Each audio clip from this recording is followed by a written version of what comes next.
Assalamualaikum warahmatullahi wabarakatuh. Selamat pagi teman-teman semua. Perkenalkan, nama Ibu Nadia Taradela. Kita masuk di pelajaran fikih dan Ibu akan menjelaskan tentang pembunuhan. Pengertian pembunuhan yaitu melenyapkan nyawa seseorang baik dengan sengaja ataupun tidak sengaja dengan alat yang mematikan atau tidak mematikan. Macam-macam pembunuhan itu terbagi menjadi 3, yaitu pembunuhan yang dilakukan dengan sengaja, pembunuhan seperti disengaja, dan pembunuhan bersalah. Yang pertama yaitu pembunuhan yang dilakukan dengan sengaja, yaitu suatu pembunuhan yang telah direncanakan dengan memakai alat yang biasanya mematikan seseorang.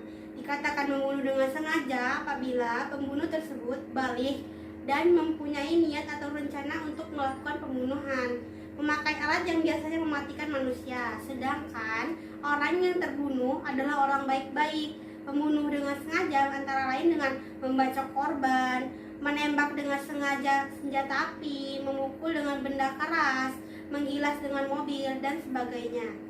Yang kedua yaitu pembunuhan seperti disengaja, yaitu pembunuhan yang terjadi sengaja dilakukan oleh seorang mukallaf dengan alat yang biasanya tidak mematikan. Perbuatan ini tidak diniatkan untuk membunuh, mungkin sekali dengan bermain-main, seperti dengan sengaja memukul orang lain dengan cambuk yang ringan atau dengan mistar. Akan tetapi yang terkena pukul kemudian meninggal. Ketiga yaitu pembunuhan bersalah, yaitu pembunuhan karena kesalahan atau keliru semata-mata, tanpa direncanakan dan tanpa maksud sama sekali. Misalnya seorang melempar batu atau menembak burung, akan tetapi terkena orang kemudian meninggal. Dasar hukum larangan membunuh.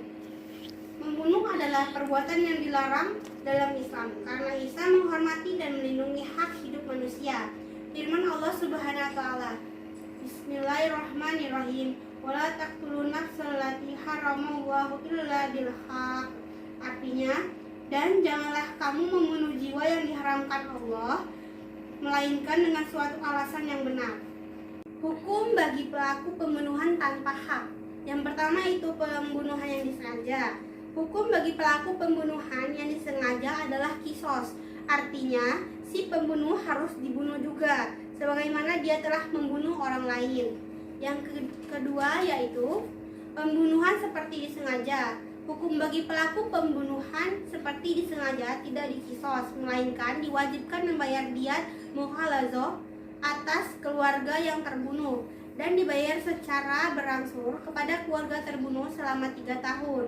Yang ketiga yaitu pembunuhan tersalah atau tidak sengaja. Hukum terhadap pelaku pembunuhan tersebut tidak dikisos, melainkan diwajibkan membayar diat mukhafafah, yaitu denda ringan yang harus dibayar oleh keluarga pembunuh kepada keluarga terbunuh. Bayaran itu dilakukan selama 3 tahun, tiap tahun sepertiganya. Selain harus membayar diat, pembunuh tersalah juga harus membayar kafarat. Yang terakhir yaitu hikmah larangan membunuh. Islam menerapkan hukum Islam yang begitu tepat guna memelihara kehormatan dan keselamatan jiwa manusia. Pelaku perbuatan pembunuhan diancam dengan pembunuhan di dunia, yaitu kisos, dan akhirat dalam neraka jahanam, dengan maksud agar tak seorang pun yang akan berani melakukan perbuatan tersebut. Sekian dari Ibu. Jika ada yang ingin ditanyakan, silahkan di chat di kolom komentar. Sekian dari Ibu. Wassalamualaikum warahmatullahi wabarakatuh.